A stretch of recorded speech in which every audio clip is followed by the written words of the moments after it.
How the Hare got his split lip. A hare was going along a road one day, when suddenly, on turning a corner, he came upon a large tiger. The tiger at once seized the hare and said that he was going to eat him. "Please, please, Uncle Tiger," said the hare, holding up his thumbs in supplication, "please don't eat me, I am only a very small beast, and will make a very insufficient meal for a great big animal like you. And if you will spare my life I will take you to where you can find a much bigger, fatter creature than me for your supper." "Very well," said the tiger, "I agree to that. But if you don't show me a much bigger animal than you are, I shall certainly be obliged to eat you." So he released the hare, and the two walked off along the road together. As they went along, night began to fall, and when it was quite dark the hare began smacking his chops and making sounds as if he was eating something very nice. "What are you eating, Brother Hare?" asked the tiger. "I am eating my eye, Uncle Tiger," replied the hare. "I have taken it out and eaten it, it is very nice, and it soon grows again." The tiger was rather surprised at hearing this, but being very hungry he proceeded to scrape out his own eye and eat it up. After going a little further the hare again began smacking his lips, as if he was eating something. "What are you eating now, Brother Hare?" asked the tiger. "I am eating my other eye, Uncle Tiger," replied the hare, "it is even better than the first." The foolish tiger on hearing this proceeded to scrape out his other eye and eat that. The tiger was now quite blind, and the hare led him along to the brink of a deep gulf, where he advised the tiger to sit down and rest for a while. And after the tiger was seated, the hare said, "Don't you find it cold, Uncle Tiger? Shall I light you a fire?" "Yes, please, Brother Hare," said the tiger, "I think a fire would be very pleasant." So the hare lighted a fire just in front of the tiger, and when it was blazing up he kept putting the sticks nearer and nearer the tiger, so that the tiger was obliged to keep edging further and further away, when all of a sudden he toppled over backwards into the gulf behind. Now it happened that halfway down the gulf a tree was growing from a cleft in the precipice, and as he passed this the tiger seized one of the boughs with his teeth, and so arrested his fall. The hare, peeping over the edge, saw what had happened, and he called out, "Oh, Uncle Tiger, are you safe?"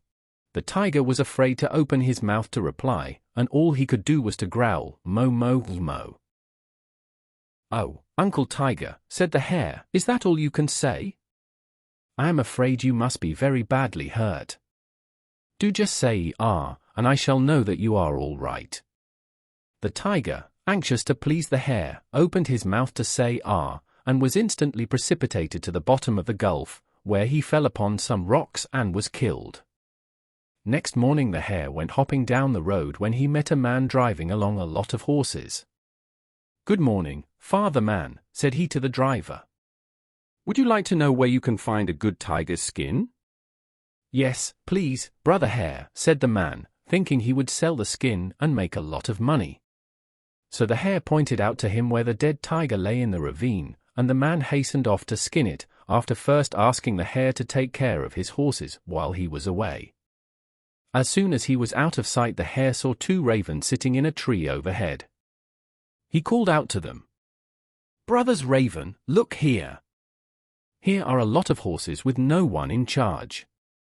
Why don't you come down and feed on the sores on their backs?" The ravens thought this was a good idea, and flying down, they perched on the horses' backs, and began to dig their beaks into the sore places. The poor horses, in fear and pain, soon stampeded, and galloped about all over the country. The hare then hopped on a little further down the road and came upon a boy tending sheep. "Good morning, brother boy," said the hare, "would you like to know where there is a fine raven's nest full of eggs?" "Yes, please, Brother Hare," said the boy, thinking he would climb the tree and take the raven's eggs. So the hare pointed out to him the tree where the raven's nest was, and the boy ran off to get the eggs, after first asking the hare to take charge of the sheep for him while he was away.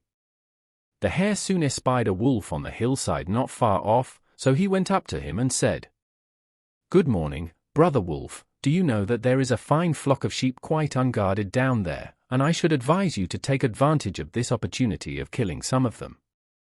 the wolf at once rushed down the hill into the middle of the flock of sheep, scattering them all in every direction, and killing as many as he thought he required for his own use.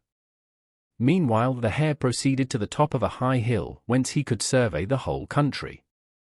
From there he was able to discern the dead tiger lying in the ravine, with the man stripping off its skin, the horses careering all over the country, with the ravens pecking at the sores on their backs, the boy robbing the raven's nest, and the sheep, pursued by the wolf, scattered to the 4 quarters of the compass.